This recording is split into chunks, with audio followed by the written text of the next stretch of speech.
Y bueno, les dejo a la doctora Carlita para que pues nos comparta su tema, algo muy importante que como pues les va a decir ella a detalle. Es un tema sumamente importante, sobre todo porque cada vez tenemos más pacientes con este diagnóstico y que pues entre más pronto lo hagamos, el pronóstico puede ser mejor y puede cambiar mucho el curso de la enfermedad. Gracias, doctora. Gracias a ti, Nancy. Bueno, pues buenos días a todas, a todos, a todes. Gracias por la invitación, doctora. Estoy muy contenta de estar con ustedes, un poco afónica, perdón, y una disculpa, si y me pierdo un poquito que me emocione yo con mis charlas, porque sé que creo que hay pediatras y hay médicos generales y como un público muy heterogéneo, ¿no? Entonces, por ahí tampoco no quiero, ojalá no los confunda. Pero bueno, muchas gracias. Demos inicio con nuestra charla, que es leucemia linfoblástica aguda infantil. Me gustaría empezar un poco por las, perdón, estadísticas en general de cáncer. El cáncer infantil, sobre todo enfocados en América Latina, se estima que al menos 29,000 niñas, niños y adolescentes menores de 19 van a padecer anualmente esta enfermedad en América Latina. Pero incluso se habla de que a nivel mundial son casi 500,000 casos de cáncer infantil que van a presentarse anualmente. Desafortunadamente, nosotros tenemos en América Latina una mortalidad bastante alta. Cerca de 10,000 aproximadamente por año van a fallecer por esta causa, por el cáncer. Y también la estadística es muy importante, ya que es la primera causa de muerte en México en enfermedades de los 5 a los 14, 15 años de edad. Y también después del primer año de vida, el cáncer en general se encuentra dentro de las primeras tres causas de muerte infantil. Entonces estamos hablando de que es súper importante la estadística, por lo cual la detección oportuna y la promoción de la salud con estas charlas y otras es súper importante. La leucemia aguda linfoblástica dentro de todos los cánceres infantiles es la enfermedad más común. Representa, de acuerdo a la literatura, entre el 20, 25 a 35% del total de cáncer en menores de 15 años. Depende de donde ustedes consulten su estadística, pero la verdad es que en el mundo más o menos viene siendo la misma. Su mayor incidencia, decíamos, de leucemia aguda linfoblástica va a estar entre los 2 a los 4 años de edad, casi 4 veces más que en los niños de 10 años, y es más rara antes del año de edad. En los niños con síndrome de Down va a ser hasta 20 a 30 veces más común. Y en otras como cromosomopatías o síndromes de falla medular también va a verse un incremento mayor. Nosotros en Oaxaca tenemos una población de menores de 18 años, cercana al 1,5 millones más o menos, de acuerdo al INEGI del 2011, saqué esta estadística. Si se fijan, no es que está muy actualizada, pero si ustedes buscan Programa Estatal de Salud Oaxaca en los últimos 5 años, pues cáncer infantil pues ni siquiera viene, les digo la verdad. Entonces, la última vez que se le hizo mucho énfasis al cáncer infantil fue en el sexenio ese de 2006 a 2011, que fue precisamente cuando nosotros acreditamos la unidad de oncología de aquí del Aurelio Valdivieso y que pues teníamos más recursos para el tratamiento de los niños. Entonces, si nosotros en Oaxaca tenemos 1,000,000, perdón, 1,500,000 de menores de 18 años, entonces esperamos tener más o menos 200 casos de cáncer total infantil por año, de los cuales 160 corresponderán a la población no asegurada. Esto quiere decir, pues, hospital del niño oaxaqueño o nosotros también, que también de repente ya nos llegan los casos. En cuanto a la curación, bueno, la curación de la leucemia aguda linfoblástica varía totalmente de acuerdo a los países de altos ingresos o países de bajos ingresos. Desafortunadamente, nosotros pues somos un país de bajos ingresos del sur global. Nosotros tenemos una curación promedio en México entre el 50 y el 60% de niños con leucemia aguda linfoblástica, teniendo una diferencia en el norte del país y una diferencia en el sur del país, así como en América, pues tenemos una diferencia en Norteamérica, Estados Unidos, Canadá, que ellos en la última publicación donde saqué esto eh, Asociación de Cáncer de Estados Unidos, bueno, ellos comentan que incluso en los de muy bajo riesgo tienen una curación hasta del 95%. Pero bueno, pues eso pues obviamente por todos sus recursos y su tipo de población.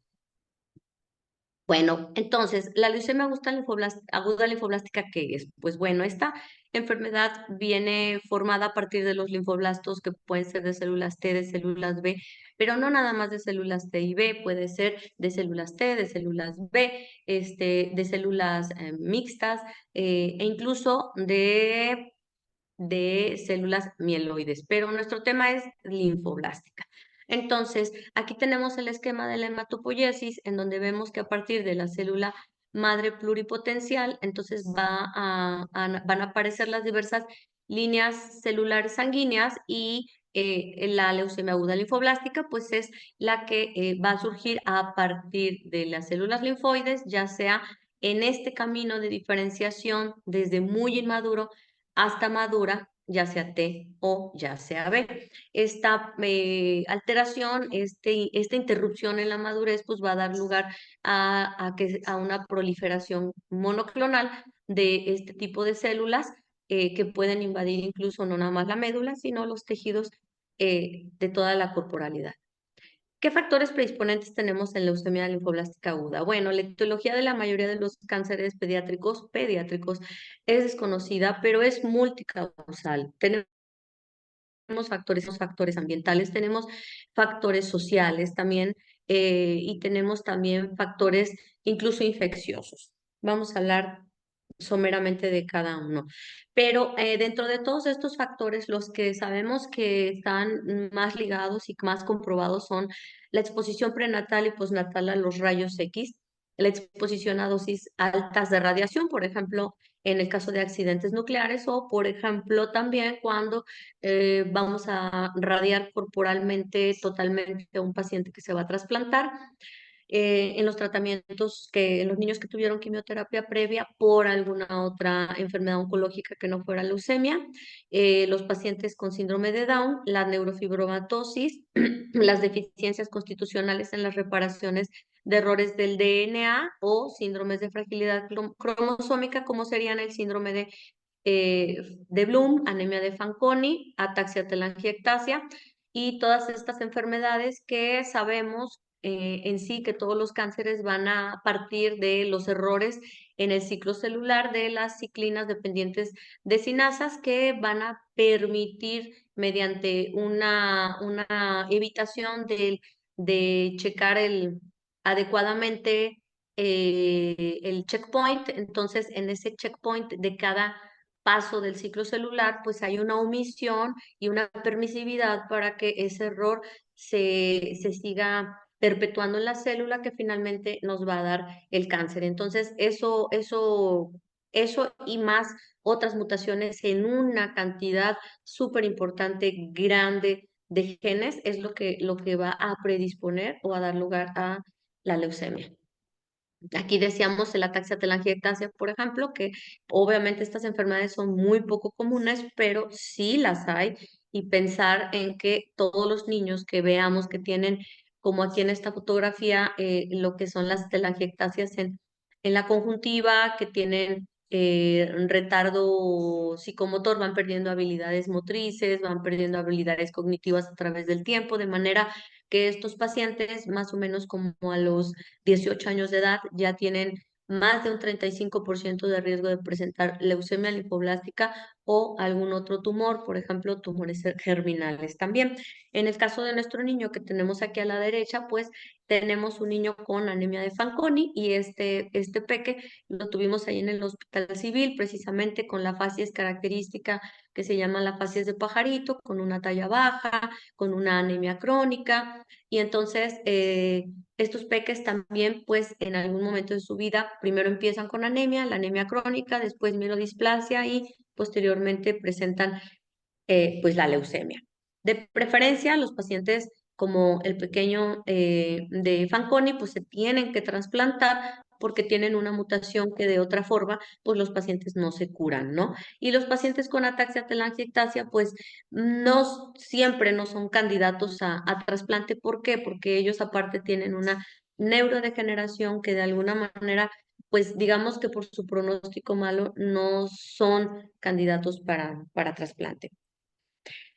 Bueno, en general no vamos a hablar de todos los síndromes asociados a la leucemia aguda linfoblástica, pero ¿cómo hacemos nosotros el diagnóstico? El diagnóstico se realiza a través de un aspirado de médula ósea. Aquí en la fotografía vemos al paciente que está en decúbito lateral y con una aguja, en este caso es de TUI, puede ser por otro tipo de agujas como la Jamshidi, en la cresta ilíaca, en la parte más prominente, pues es un buen lugar para, no es el único, pero es un buen lugar para hacer el aspirado de médula. Y este aspirado, pues bueno, este producto va a ponerse en unas laminillas que vamos a teñir con diferentes tinciones como peroxidasas, negro sudán, que pues nos ayudan, aunque no es el diagnóstico definitivo, pero nos ayudan como a diferenciar entre leucemias linfoblásticas y leucemias mieloides.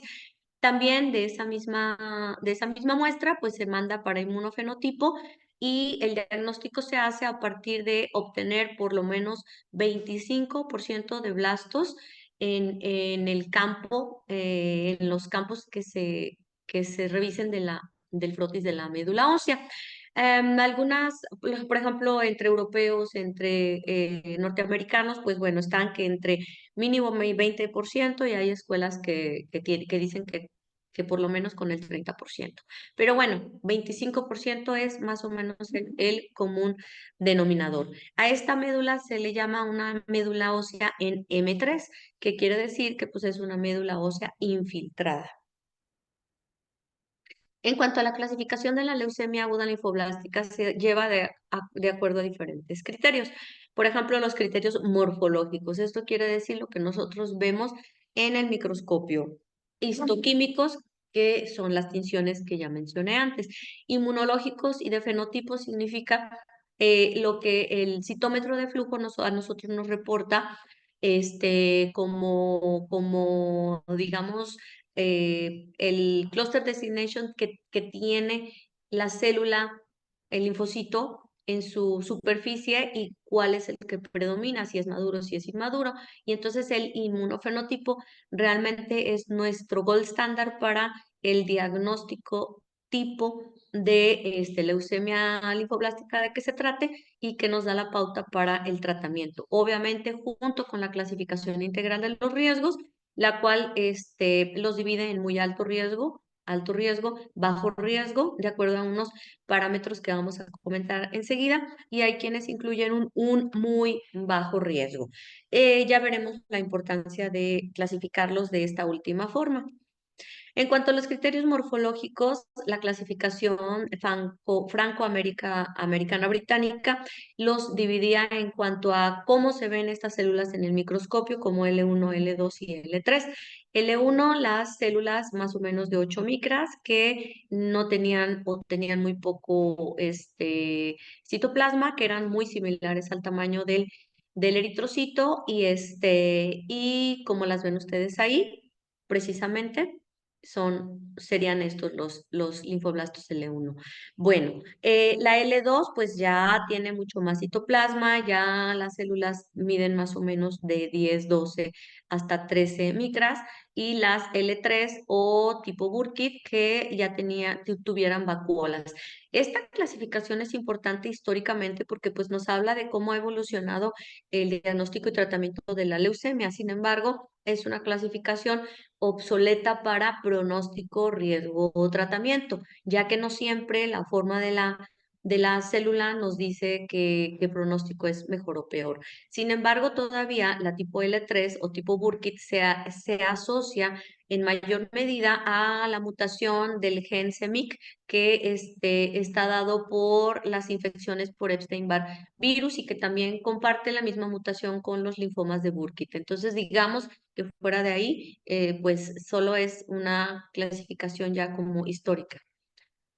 Entonces, esta variedad de L1 todavía sigue siendo la más frecuente, más o menos un 80% de los casos, y las otras dos variedades son pues mucho más raros. Entonces, ustedes aquí ven en la foto a la derecha una área de matriz celular de la médula ósea, donde una espícula de donde salen las células, y si se dan cuenta, pues están saliendo células, pues puros blastos, ¿no? Células muy, digamos, homogéneas, o sea, iguales, muy redonditas, sin citoplasma, en donde pues seguramente pues es una L1 y obvio que está en M3. Esto quiere decir que está pues, digamos, atascada de blastos, ¿no? Obviamente más del 30%, lo cual nos hace el diagnóstico. En cuanto a la clasificación citoquímica, decíamos de las tinciones, pues nos ayuda para diferenciar entre linfoblásticas, ya sea T o B, la mieloperoxidasa, que van a ser negativas las linfoblásticas a esta tinción y positivas las mieloides, así también como el negro Sudán, que también va a ser positivo para mieloides, negativa para linfoblástica. Pero como les decía, pues solo nos va a hacer esa orientación, pero pues no nos va a decir la estirpe realmente que tiene o el grado de inmadurez. Eso lo vamos a ver en la clasificación inmunológica, ya que esta nos va a leer a través del citómetro de flujo cuáles son los antígenos que está expresando en su capa externa el linfocito a través de marcadores como la deoxinucleotidiltransferasa, que es el TDT, y la determinación de inmunoglobulina de superficie en el citoplasma, ya sea que lo tenga o no lo tenga. Entonces, nosotros podemos ver inmunológicamente que la leucemia aguda linfoblástica, que afortunadamente es la más común, es la pre-B temprana o pre-B común, tiene mejor pronóstico, se curan más niños, va a ser positiva en CD19 y CD10. Esto nos va a ayudar a entonces establecer un pronóstico, el cual es mejor si se presentan CD19, CD10. En cuanto a la clasificación citogenética, también es otra característica que nos va a determinar el riesgo del paciente. Nosotros tenemos en los precursores B, o sea, las células leucemias pre-B, que predominan las translocaciones de buen pronóstico, afortunadamente, como las del cromosoma 12, 12-21. Sin embargo, así como en las pre-B o en las B maduras, tener traslocaciones que involucren de alguna manera el 11, ¿sí? Entonces, estas traslocaciones generalmente son niños que van a tener muy mal pronóstico, van a recaer y van a requerir eventualmente en un trasplante de células progenitoras. Decíamos entonces que afortunadamente la mayoría van a ser de buen pronóstico. En cuanto al número de cromosomas, que también es súper importante, tenemos que la cantidad de cromosomas, de pares de cromosomas de 50 a 65 se llama hiperdiploidía. Más de 65 es de mal pronóstico o hiposdiploidías menores de 44, de 45, 46. Entonces están hablando también de mal pronóstico. Entonces, buen pronóstico es entre 50 a 65 cromosomas por célula. Y se asocia, decíamos, a factores de buen pronóstico porque son susceptibles de apoptosis. Bueno, resumiendo los factores pronósticos en leucemia, decíamos la edad del paciente. La edad del paciente en niños menores de 1 año, mayores de 10 años, se ha visto que tienen peor pronóstico. Antes el sexo era un problema. Los niños, pues por tener sitio santuario, que es a como se le llamaban a los testículos, pues se decía que ser del sexo masculino pues era un mal pronóstico. Aún se considera pero ya con los nuevos tratamientos de alta intensidad, y así como los protocolos donde se incluyen otras estrategias como radiación y demás, altas dosis de metrotexate, etcétera, pues ya se ha visto que también esto no es un impedimento para la curación. Las manifestaciones clínicas biológicas de la enfermedad, más de 50.000 leucocitos al diagnóstico, es de mal pronóstico, más de 100.000 leucocitos, estamos hablando de muy mal pronóstico. Los niños con más de 100.000 son candidatos a trasplante. Visceromegalias, adenomegalias de gran tamaño, que haya masa mediastinal, nos están hablando de gran carga tumoral. O la afección al diagnóstico de el sistema nervioso central, infiltración que nosotros llamamos cuando hay más de 5 células, pero que se determinan mediante distinciones especiales como linfoblastos. Entonces estamos hablando de un líquido positivo y de un sistema nervioso infiltrado. En cuanto a las características de la célula blástica, tenemos que el inmunofenotipo, decíamos, prevé común, es de buen pronóstico, la de células T es mal pronóstico, algunas combinaciones como T y B, que son bilineales, o no T no B, que no tienen una madurez todavía hacia una línea o a otra, también son de muy mal pronóstico. Obviamente, pues las mieloides, ya no se diga, pero en cuanto a las linfoblásticas, el mejor, el prevé común. La anomalía citogenética, ya comentamos también que, por ejemplo, BCR-ABL, que también requieren trasplante estos pacientes, o cualquier cromosoma que tenga el número 11 también. La alteración citogenética que tenga el número 11 también se han visto que son de mal pronóstico. Y sobre todo, a veces tenemos como que todo disque muy bien y decimos, no, pues este niño se tiene que curar. Y aunque el 98%, casi el 100% de los pacientes con leucemia aguda linfoblástica van a responder, van a remitir en el primer mes de tratamiento. Van a remitir, esto quiere decir que podamos a lograr matar logarítmicamente a la mayor cantidad de blastos, no tal vez al 100%, pero con la ventana esteroidea se trata pues de eliminar la mayor cantidad de blastos. Pero esto lo podemos corroborar únicamente con la enfermedad mínima residual, que es volver a hacer una citometría de flujo buscando por millón de células cuántas hayan quedado ya normal, inmunofenotipo anormal.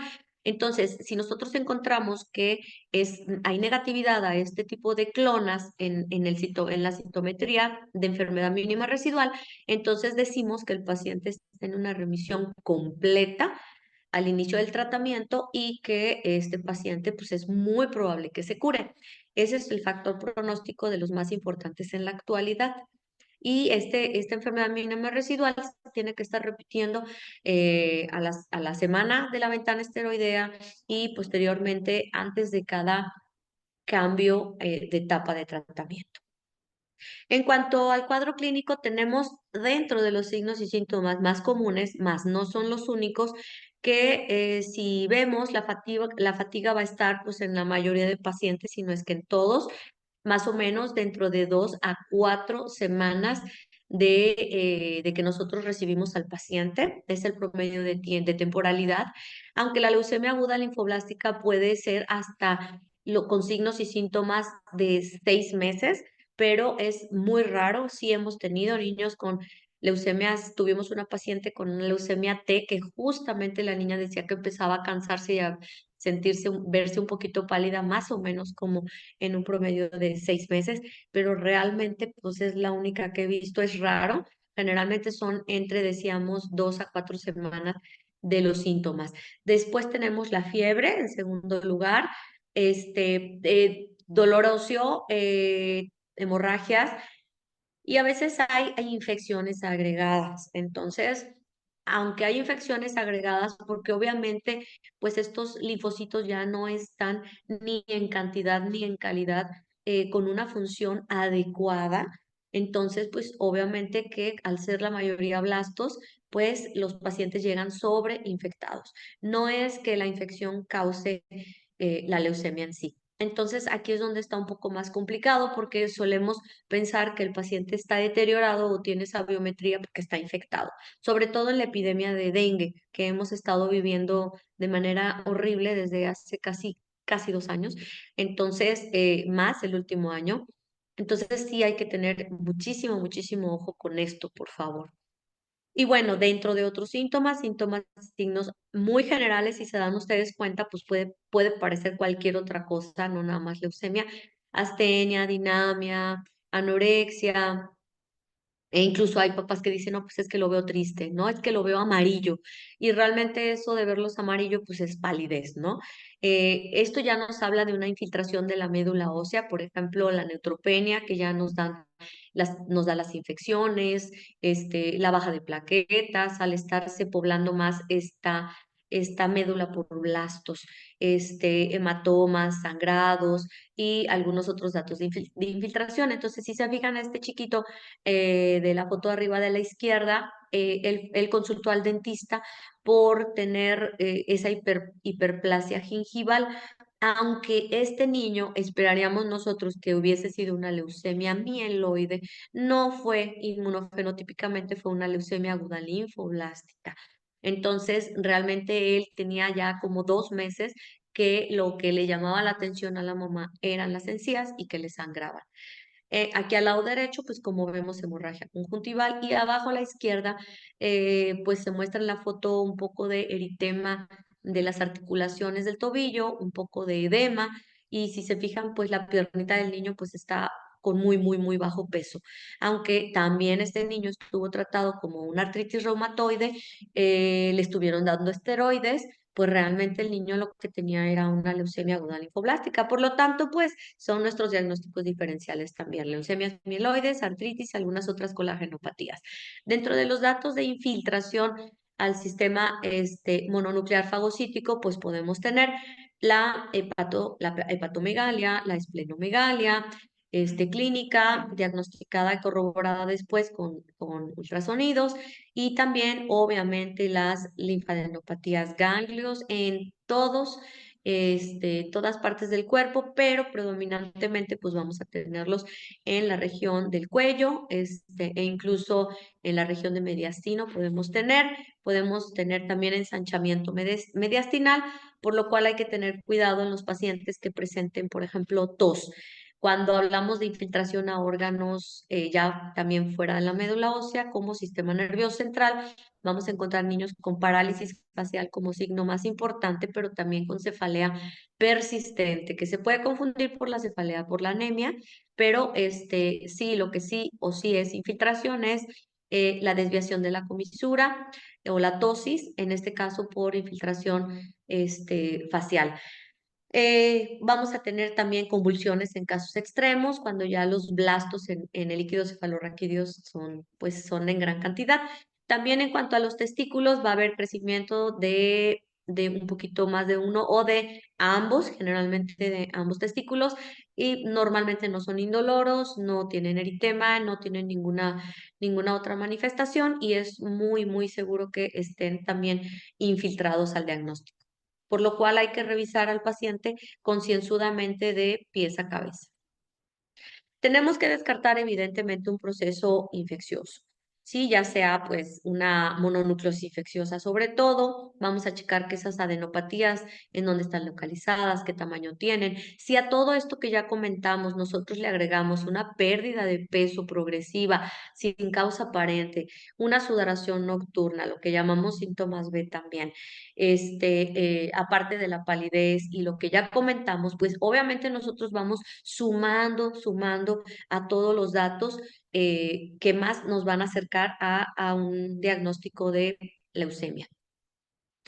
Decíamos que las enfermedades hematológicas que también se van a tener que diferenciar, pero que son benignas en este caso, pues sería la púrpura trombocitopénica idiopática. Aquí vemos arriba a la derecha una foto de una extremidad de un paciente con púrpura, pero que realmente de verdad, ya cuando te fijas bien en el eritema, en las manchas, las tocas, pues no No, no, no. Podría parecer. Además, pues obviamente estos niños a veces tienen anemia, plaquetas bajas, pero la verdad es de que sí se puede diferenciar perfectamente una de otra.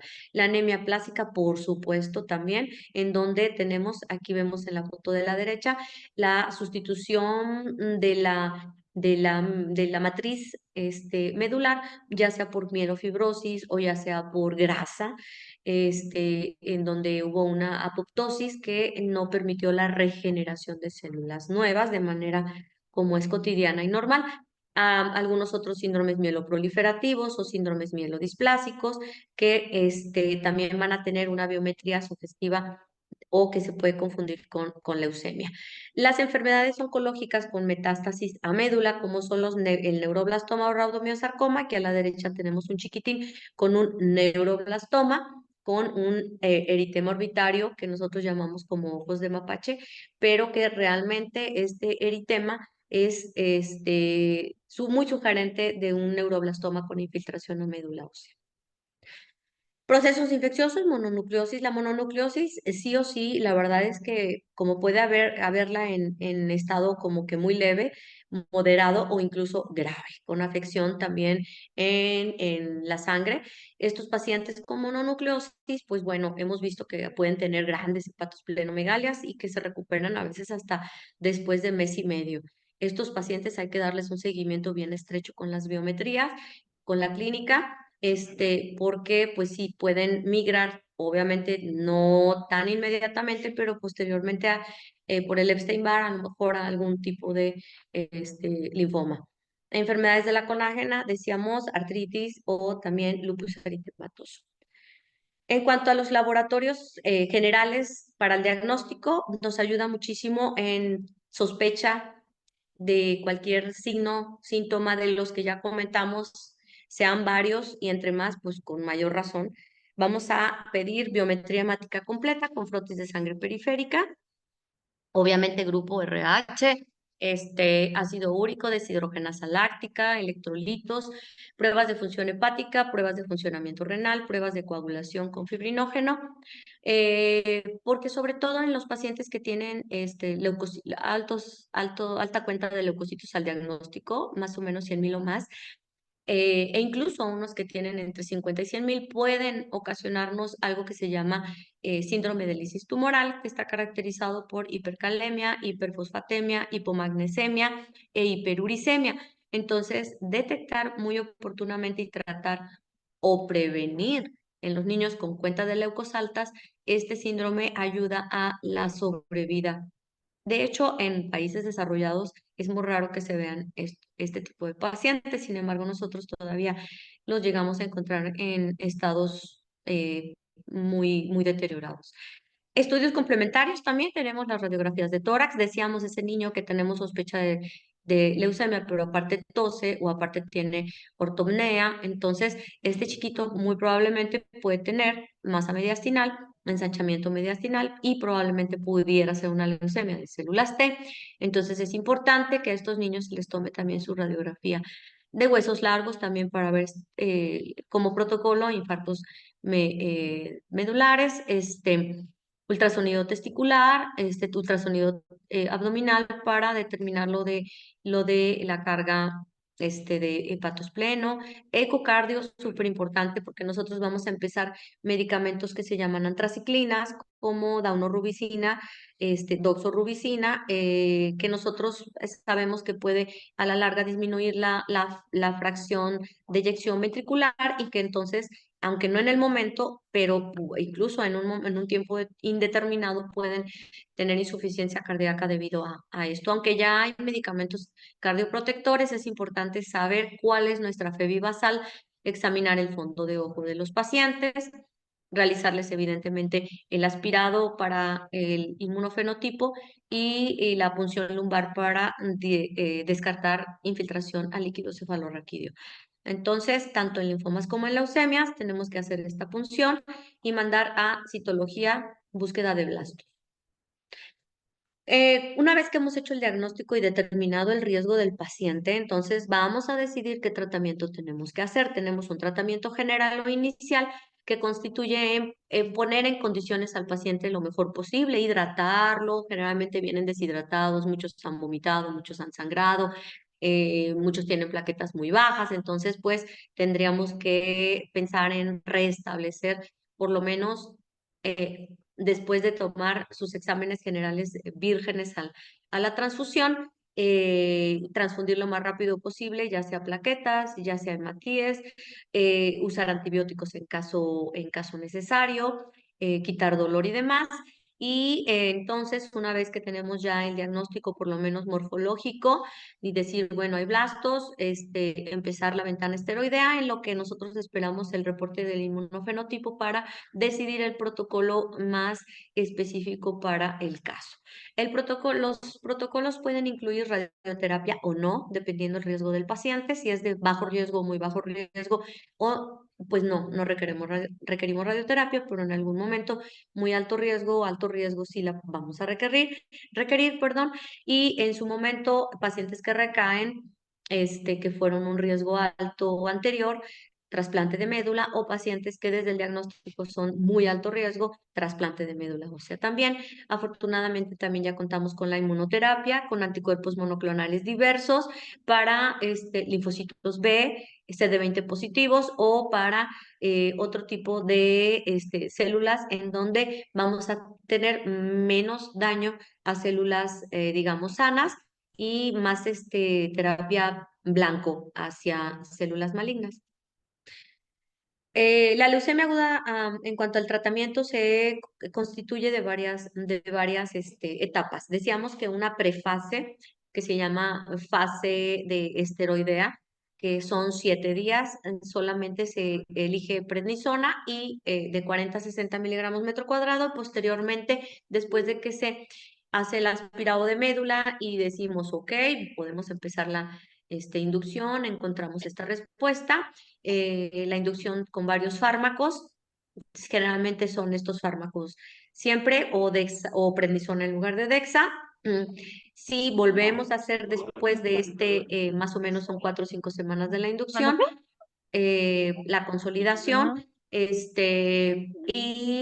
se hacen profilaxis también con punción lumbar,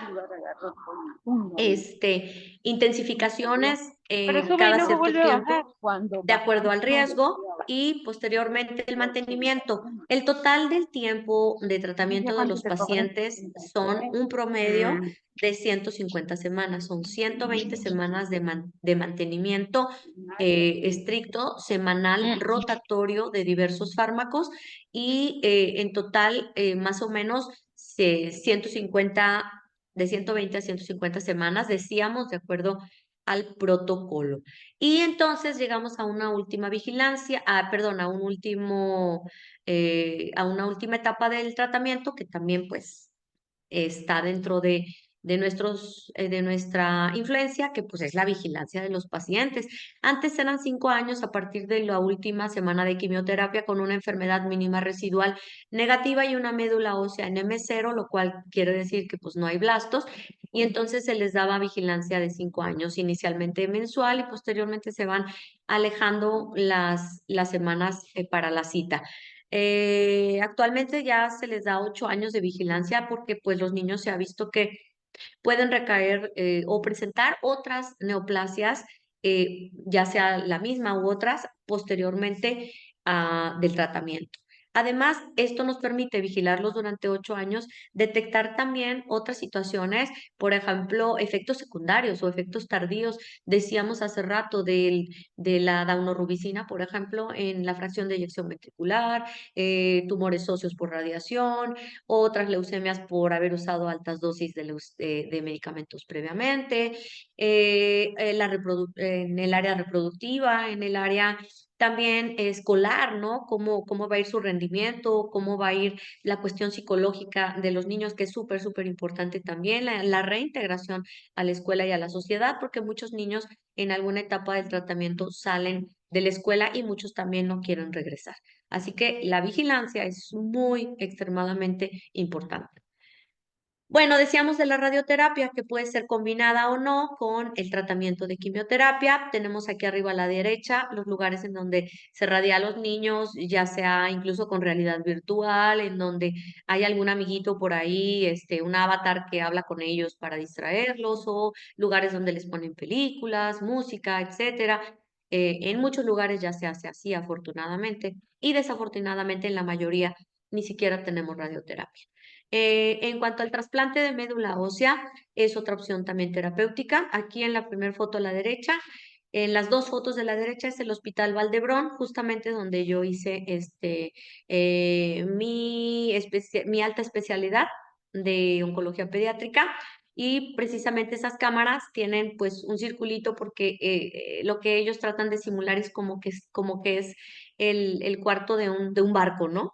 Entonces ellos pues eligieron esta forma y pues obviamente la cámara pues tiene sus especificaciones en donde se va a tratar al paciente, se va a ingresar, se le van a dar altas dosis de quimio radioterapia y se va a decidir elegir qué tipo de injerto se va a poner, si es células autólogas, células de gemelo idénticos, células de hermano, células de donado relacionado, primo, papá, mamá, o de un donador no relacionado. Entonces, aquí abajo están festejando ahí en la unidad de trasplante. La doctora que está ahí precisamente es la doctora Tere Olivé, que fue con quien yo roté ahí en Barcelona, y están festejando sus 1000 trasplantes. La verdad es que tienen una casuística de las más longevas del mundo. En trasplante, los españoles tienen esa particularidad de ser donadores tanto de médula ósea como de otros órganos tanto en vida como al morir, porque lo tienen en su DNI, en su carnet de identidad. Ellos por default son donadores hasta que alguien no objete. Entonces, pues eso los hace ser en el mundo pioneros de todo tipo de trasplantes con excelentes resultados. Bueno, hasta ahí, pues bueno, quiero presentarles un caso clínico si están de acuerdo. No sé, doctora Nancy, usted qué opine, si nos da tiempo o no. O no sé qué opinen ustedes, no sé si estén de acuerdo. A mí me gustaría presentarles un caso. Sí, sí, sí, doctora. Yo creo que nos Bueno, tenemos bueno, tiempo, ¿verdad? perfecto. Miren, a raíz, Tenemos a tiempo, raíz de, doctora. Le perdón. agradezco mucho. Perfecto. Bueno, a raíz de nuestra epidemia de dengue, la verdad es de que pues ya todo es dengue, ¿no? O sea, fiebre, fiebre, fiebre, fiebre, no, pues dengue. Dengue hasta no demostrar lo contrario. La verdad es que, pues bueno, hasta cierto punto y con la mortalidad que hemos tenido de dengue y las nuevas variantes que antes no teníamos y lo que estamos aprendiendo ahora, pues es importante pensar que, pues que primero es dengue, obviamente, ¿no? Además por la alta mortalidad tan temprana que pudiéramos tener en caso de no diagnosticarlo. Pero también hemos tenido casos, sobre todo quiero comentarles de un caso que tuvimos en el Hospital Civil hace no mucho, un mes y medio, si acaso, de una niña que llegó precisamente con dengue, pero también tenía leucemia. Entonces, aunque no es estrictamente este caso por fines de respeto al paciente también, vamos a presentar el caso de un masculino de 2 años y 6 meses que es traído de la Sierra Mije con antecedentes de importancia de, pues bueno, padres analfabetos, es el último de 7 hijos aparentemente sanos, padres de ambos de 42 años aparentemente sanos, antecedentes familiares de importancia, pues sin relevancia para el caso. Si se fijan, empezando aquí con estos datos, pues antecedentes luego ni saben. La verdad es que nuestra población, mucha de nuestra población abierta que nosotros vemos en el civil, es población que ni sabe sus antecedentes ni de sus hermanos ni de su familia. O no los recuerdan o no los relacionan con el caso de su hijo. Entonces, es bien difícil a veces hacer estos interrogatorios, ¿no? ¿De dónde viene la mamá? La mamá decía que caminaban 3 horas para ir a su centro de salud, a su primer contacto, que el médico iba nada más 2 días a la semana y que pues que de ahí después eran 3 horas para llegar acá a lo que era la ciudad. Entonces, eso, más pues el niño, el último de 7 hijos, ¿no? Imagínense también, pues en qué momento yo pues pienso que o estoy al tanto, ¿no? Del octavo hijo. Pues ya la mamá lo tuvo grande, si se dan cuenta también, ¿no? Entonces, todo eso es importante. Decíamos nosotros en una de las primeras diapositivas que dentro de los factores como que de riesgo, pues para la leucemia, para adquirirla en sí, pues no son los sociales a lo mejor, ¿verdad? Pero para el pronóstico sí, definitivamente, definitivamente. ¿Por qué? Porque no la leucemia nada más, pero la mayoría de nuestros pacientes oncológicos, adultos y niños, van a llegar en etapas avanzadas, etapas 3 y 4, donde la sobrevida ya disminuye notablemente e incluso a veces ya entran en cuidados paliativos desde el diagnóstico. Pero bueno, entonces, eso decía en lo que son sus antecedentes generales. En cuanto al padecimiento actual, primero la mamá dijo que había iniciado hacía como 3 días. Importante. Dijo, no, pues tiene 3 días que mi bebé, pues nosotros vemos que pues está muy irritable, que está muy pálido, que la fiebre no le baja, está vomitando y por eso es de que ya lo vemos como que incluso no quiere comer nada, está súper decaído y tiene mucho dolor abdominal. Entonces, por eso es que lo decidimos traer, ¿no? Bueno, ya reinterrogando a la mamá, pues no era de que realmente el niño tenía 3 días, sino que tenía promedio de 4 semanas con fatiga, que el niño ya no quería levantarse de la cama, que ya no tenía hambre, que estaba medio calientito, ¿no? Y que pues la mamá pensó que pues estaba, pues no sé, que estaba fingiendo, que no tenía nada, que ándale, vente a comer, lo que pasa es que no quieres comer, y ese tipo de comentarios que nos comentó la mamá. Entonces realmente no eran 3 días, pero ojo, sí eran 3 días de que el niño había tenido esto del dolor abdominal importante, con la fiebre mucho más intensa, el malestar general y el dolor de cabeza dentro de un contexto de 4 semanas a las cuales no se les dio mayor importancia, ni los papás, ni a lo mejor cuando el paciente recién lo vemos. ¿Por qué? Porque pues si lo vemos muy pálido o lo vemos que está pues en mal estado general, pues a lo mejor rápido lo que preguntas, ¿no? ¿A qué hora se empezó así de mal? Pero bueno, ya cuando tú haces la historia clínica, pues te vas a preguntar más a detalle.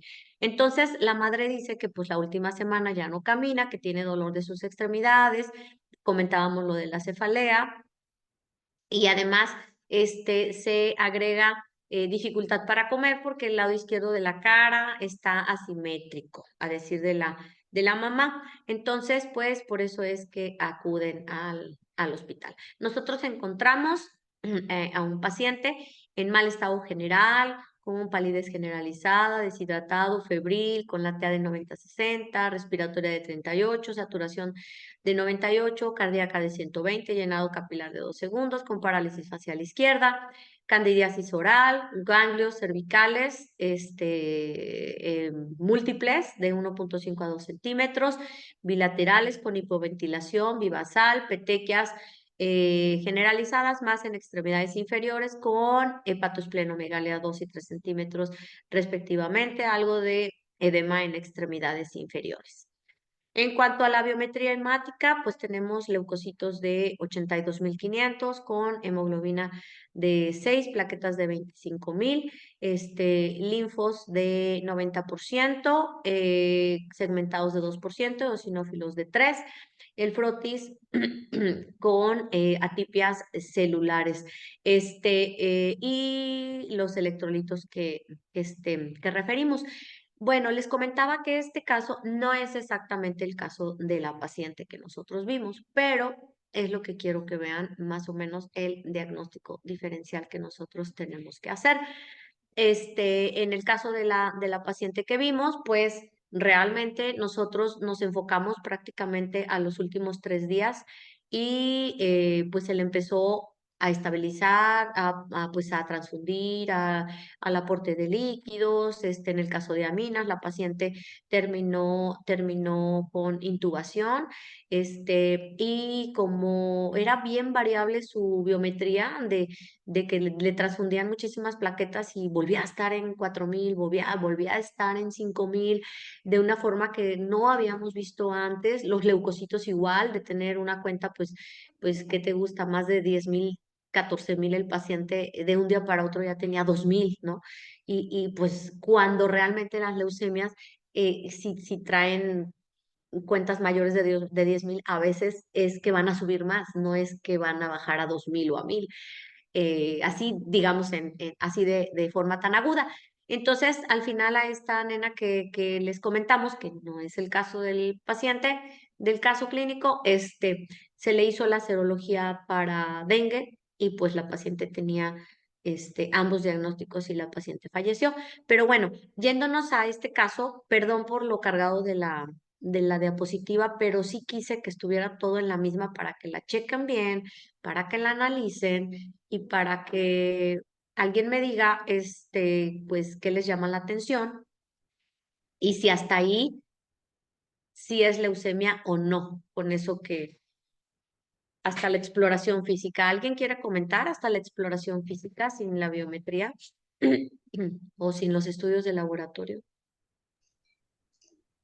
¿Pueden hacerlo por medio del chat, por favor?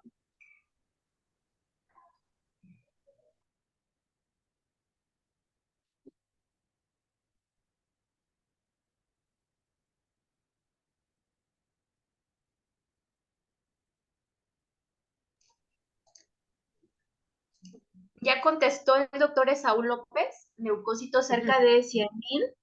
Y la doctora Ámbar Chavarria dice, este paciente tiene síntomas B. Y bueno, ujú.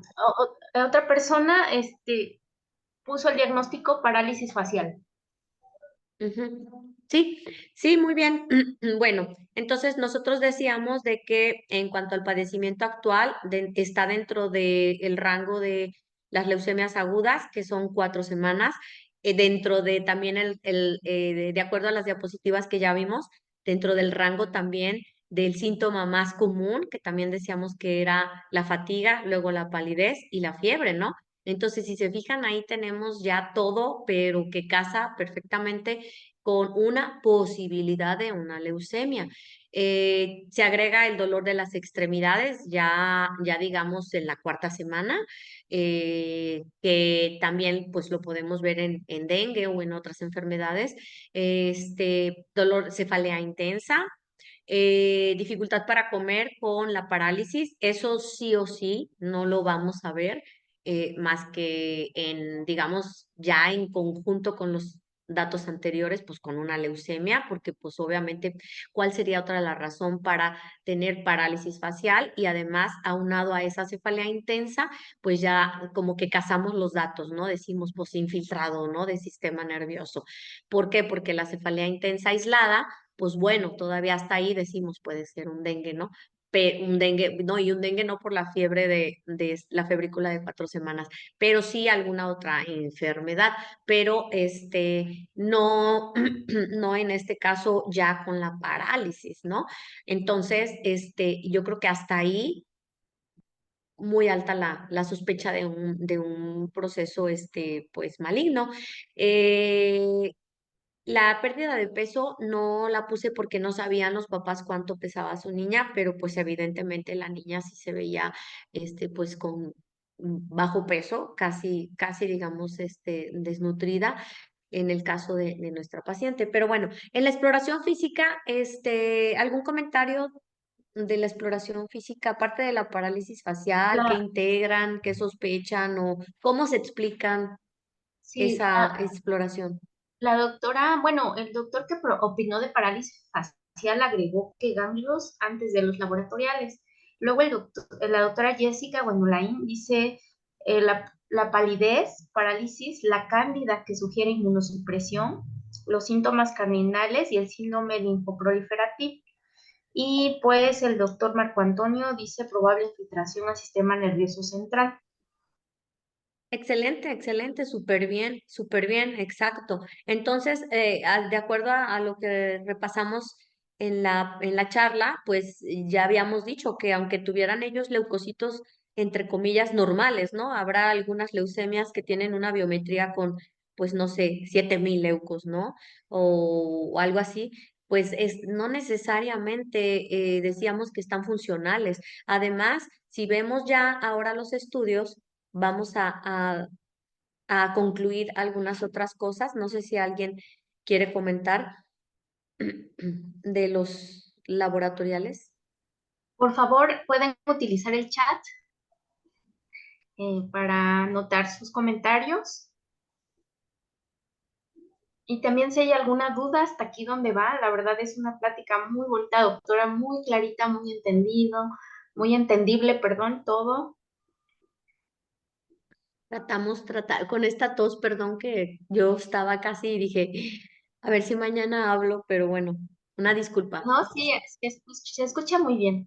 Y le agradezco, Gracias. ¿no? A pesar de que está malita, pudo apoyarnos. Esos niños de la Valora, ya sabes. Ya empezaron a llegar los de la Bueno, tos. entonces ahora No, no colocan ningún comentario. yo les preguntaría entonces qué le harían a este paciente. Bueno, sí pusieron uno, dice la doctora Teresa, visitopenia, 2 líneas celulares, si no hay blastos en sangre periférica, no es leucemia breve. Ok, eso es bien importante, qué bueno, súper bien que hizo esa observación. Si se fijan, lo que pasa es que muchos laboratorios no se van a comprometer a decirte que las células atípicas que ven son blastos. ¿Por qué? Porque también los químicos tienen que tener una formación hematológica y no todos la tienen. Entonces, imagínate qué cosa tan comprometedora pudiera ser.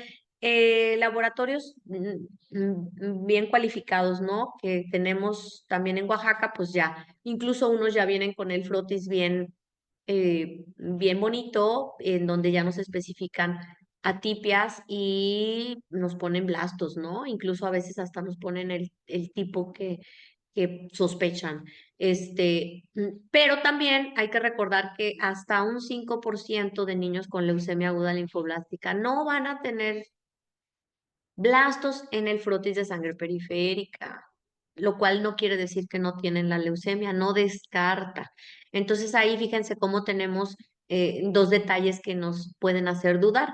Una, el laboratorio donde se realizó y dos, que puede ser que pues en 5 o menos porcentaje no lo van a tener y no quiere decir, porque acuérdense que el gol estándar del diagnóstico es el aspirado de médula ósea y con el inmunofenotipo para el tipo de leucemia. Entonces, pues obviamente la biometría pues es muy sugestiva, ¿no? Como decía esta persona, afección, afección de todas las líneas, porque tenemos por un lado leucocitosis, ya más de 50,000, este niño ya lo podemos clasificar de acuerdo a nuestras diapositivas anteriores, suponiendo que ya tenemos un aspirado de médula donde tenemos blastos linfoides L1 en el 90% del frotis. Entonces, ¿cómo podríamos clasificar a este peque con esto que tenemos así nada más? ¿Alguien quiere contestar? Antes de eso, bueno, continuando con los comentarios, decía que lo que les llama la atención es la DHL, la deshidrogenasa láctica, que nos lleva a daño tisular, pruebas de función hepática alteradas. Luego otra persona comenta igual eso, que le llama la atención el ácido úrico alto, la DHL alta. Y pues comentan Exacto, que se tiene que hacer un aspirado. Luego Luis Pérez dice lisis tumoral, interconsulta exacto, oncopediatría, dice Samsung. Digo, es que no puso exacto, su nombre. inmediatamente, inmediatamente. Pero Vamos a bueno, ti. Ajá. sí, perfecto. Entonces, la DHL decíamos que era por daño tisular, entonces hay que recordar que los blastos son células que tienen una más alta mortalidad, tienen más fósforo hasta 4 veces más que las células normales, lo que también sus características intrínsecas de los blastos los hacen también más, en algún momento, más lábiles, ¿no? O sea, se replican muy rápido en 72 horas o un poquito más, y mueren también muy rápido. Entonces, por eso es ADHL, ¿no? Que nos habla de esa velocidad de cambio tisular, por eso es tan alta. Ese es un indicador que no es de pronóstico, pero sí nos ayuda a la sospecha. Si se fijan en el frotis de sangre periférica, tenemos linfos del 90%. Pues es bien raro, digo, pues podemos ver 80% en enfermedades virales, pero 90% es como más raro, ¿no? Bueno, y también el ácido úrico, efectivamente, aunque no está tan alto, pero ya nos está diciendo que este niño, si no está en una lisis tumoral, en un síndrome de lisis tumoral franco, porque decíamos que tiene que haber fósforo alto, ácido úrico alto y potasio alto con calcio bajo. Entonces, eso es un síndrome de lisis tumoral establecido, pero sí, porque tiene más de 50,000 leucocitos, pudiera ser que estuviese iniciando o que se pudiera establecer en algún momento el síndrome de lisis tumoral. ¿Ok? Son muy buenas observaciones que hicieron y con relación a lo que pregunté de que podemos también diagnosticar con esa biometría es pues el alto riesgo ya de entrada del paciente porque tiene más de 50,000 leucocitos. ¿Sí? Entonces ya eso convierte al niño, aunque tenga una edad donde teóricamente excelente, que la mayoría de estas edades pues correspondería a un riesgo bajo, riesgo habitual, pero pues ya se descarta esa posibilidad con los leucos del diagnóstico, ¿verdad? Bueno, entonces, ¿alguna otra pregunta? Aparte de hablarle al oncólogo, ¿qué le harían ustedes? Ah, Sé que por aquí aquí, hay pediatras también y todo. aquí puso Marco Antonio considerar la posibilidad de una mieloide por la hiperleucocitosis. No, porque de entrada con la BH tiene 90% de linfos. De Mm, entrada, ¿no? sí. De entrada, ajá. Por eso, ajá. Más que nada. Igual y por la patos pleno y eso, pues sí, luego las mieloides. Pero que de hecho, pues es un diagnóstico diferencial, inclusive.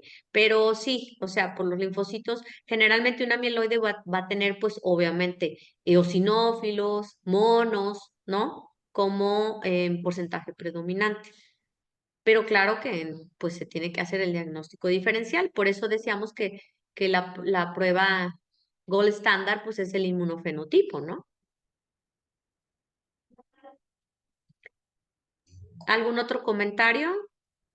Aquí dice, una biometría hemática con frotis es importante, en niños siempre es con sintomatología presuntiva. Sí, de hecho, fíjense que siempre pidan frotis, siempre. Aunque no tengan sospecha de leucemia, ¿eh? Porque, por ejemplo, si tienes un niño con anemia nada más, pues también hay que ver en el frotis, porque imagínense que hay alguna dismorfia de los eritrocitos, ¿no? Como en los rasgos talasémicos o en la talasemia mayor. Entonces, un frotis siempre nos va a ayudar en la biometría, siempre. Incluso para las infecciones. Acuérdense que las infecciones virales, pues a veces vamos a tener, o en las bacterianas, ¿no? Linfocitos neutrófilos activados, granulaciones tóxicas. También vamos a tener en otro tipo de enfermedades, los eritrocitos en pila de monedas. Entonces, sí tenemos que pedir el frotis, es muy útil, muy útil. ¿Algún otro comentario? Mencionan otro comentario que dice aspirado de médula ósea, hiperhidratar por los leucocitos elevados. Sí, perfecto, muy bien, excelente. Entonces, miren, a este niño lo que vamos a hacer es ABC, estabilizar vía aérea, si está tosiendo el niño o si tiene esos ganglios tan grandes en el cuello, vamos a ver si está hipoventilando, vamos a ver cómo está su vía aérea, a tomarle su radiografía, si tiene masa mediastinal, entonces tendríamos que estos pacientes con masa mediastinal son un dolor de cabeza porque si nosotros los intubamos o los sedamos, obviamente que hacen un efecto de presión torácica donde ya no se pueden extubar hasta después de que empieza el tratamiento y empieza a reducir la masa, entonces pues ya es que mejora la ventilación, pero de preferencia hasta donde se pueda con esa característica de masa mediastinal, no intubar a los pacientes. Entonces, decíamos, este paciente hay que hidratarlo. Obviamente, chicos, hay que tratarle la cándida porque pues, esa cándida en un paciente inmunocomprometido después se mete al hígado, se mete al vaso, se mete a todos lados y el paciente se acaba muriendo de la cándida y no se muere de la leucemia. Ahí pasa, porque pasa, ¿eh? Sí hay que hiperhidratar. Antes alcalinizábamos la orina con bicarbonato, ahora pues se ve que estadísticamente no hay significancia o importancia de alcalinizarlo o no, pero sí de hiperhidratar.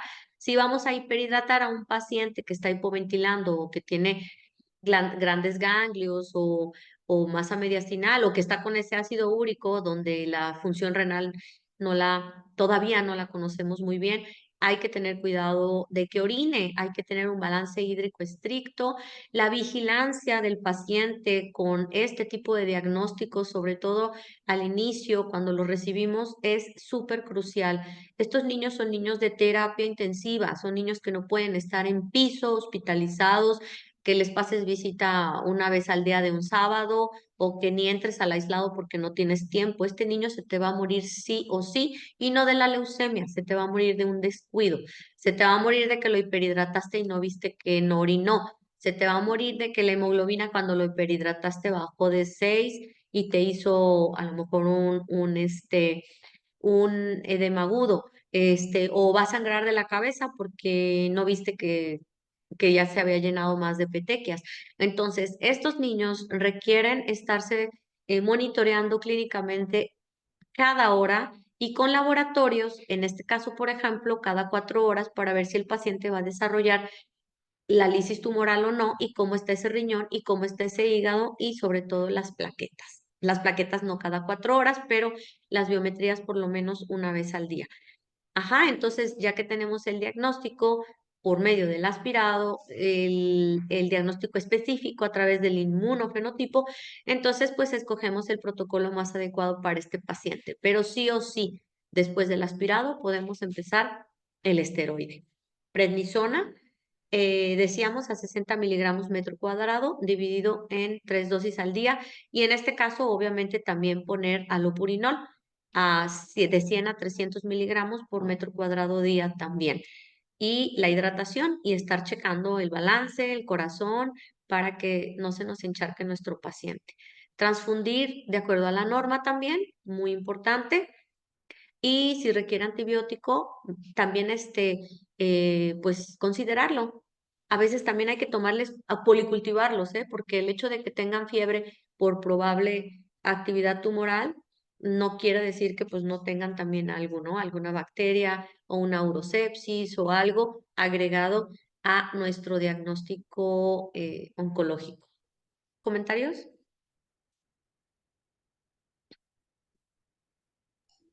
Hay una duda de la doctora Jessica Wendulain.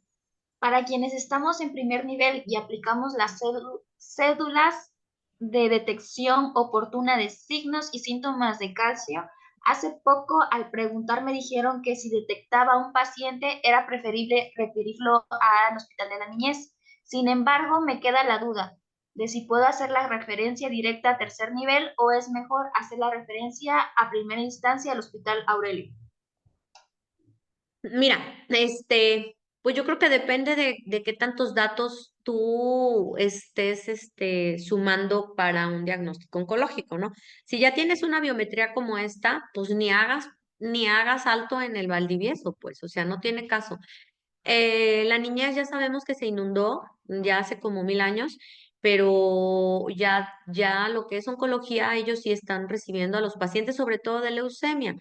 Me refiero a sobre todo lo de leucemia, ¿por qué? Porque es un padecimiento muy agudo que requiere una estabilización urgente.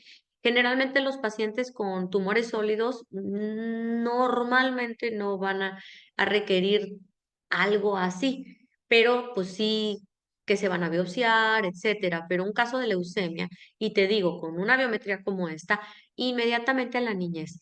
Ahora, si estás en un nivel de atención en donde los signos vitales de tu paciente no te van a permitir un viaje mayor de 2 horas, pues a lo mejor trata de ponerle por lo menos líquidos como a cualquier otro paciente, ¿de acuerdo? Hacer lo que es su ABC, ¿no? O sea, me ha tocado que me llegan niños, ya ni siquiera con leucemia, con una fractura que vienen de las comunidades, del centro de salud, etcétera, que ya los vio un médico y no son capaces de darles un paracetamol. Doctora Nancy, seguro le pasa lo mismo a usted. Entonces, se trata de sentido común, chicos. Se trata de sentido común. No es el paciente papa caliente que ya me quiero deshacer de él. No, se trata de sentido común. O sea, siempre, siempre médicos de primer contacto, de especialidad, ultra especialidad, siempre tenemos que pensar en el ABC. Si estamos en la comunidad y nuestro paciente está deshidratado, ponle agua, por amor de Jesucristo. Eso nos va a curar a o sea, nos va a ayudar con el dengue, nos va a ayudar con cualquier cosa que traiga el paciente. Y en el caso de un paciente con cáncer, pues evidentemente también, o sea, hay que hidratarlos, hay que quitarles la fiebre, hay que quitarles el dolor, hay que, digo, darles una histatina, digo, si trae candida, ¿no? O sea, tratar de darles lo que se puede en el momento, mientras que vemos de que, mandarlo al hospital de la niñez. Si el paciente no está con sus signos vitales alterados, que es un paciente que puede viajar 3 horas o más de la sierra, mándalo incluso por sus propios medios. Lo ideal es que tú dijeras, voy al municipio y me prestan la camioneta o me lo llevan en la ambulancia. O sea, eso sería lo ideal. Tú que estás en el servicio social, pues tú lo acompañas, tú lo llevas, pero he visto las carencias que tienen, he visto que tampoco es el único paciente que a veces tienen que entregar, ni es el único paciente que tienen grave, a veces tienen este niño de leucemia y pueden tener un neonato prematuro y pueden tener un viejito con una tromboembolia o con un pie diabético. O sea, yo sé que es terrible la situación en la que estamos en el estado, ¿no? Pero también yo les pido encarecidamente que pues que no se dejen vencer, que no digamos, ahí iba a decir una palabra muy de mi rancho, que no se rajen, ¿verdad? Pero pero que estemos ahí, que demos la lucha, que demos la lata, pues siempre, porque mucho también depende de nosotros como médicos para que estos pacientes se refieran y se contrarrefieran oportunamente, ¿no? O qué tanto no hemos hecho nosotros al respecto, unirnos como médicos, todos batallamos, créanme, yo misma, la doctora Nancy misma en el Aurelio, que según atiende la mayor población y tiene los más recursos que se puedan, pues la verdad es que no es cierto. También nosotros batallamos. Imagínense en las comunidades. Entonces, cuántos de nosotros nos hemos unido, aparte de reclamar para pues que nos basifiquen, etcétera? ¿Cuántos nos hemos reunido para que realmente el sistema de salud nos dé un buen traslado para los pacientes, que nos dé un buen sistema de referencia y contrarreferencia, por ejemplo, porque no basta ponerlo en pancartas o hacer una marcha. O sea, hay que pararnos en la casa del secretario de salud, hay que pararnos en la casa del gobernador. O sea, ahí donde los podamos ver sus caritas de ellos, porque pues ellos, si hacemos una marcha les vale, pues apagan la tele y ya, ¿no? O sea, si rompemos cristales, pues ya. O sea, se lavan las manos. Hay que ir directamente con las personas responsables para que esto cambie. Y tenemos que mostrarnos más unidos para eso también. Es una invitación que yo les hago, porque los médicos a veces creo que somos muy desunidos para cosas que son realmente también muy importantes. ¿Algo más, Nancy?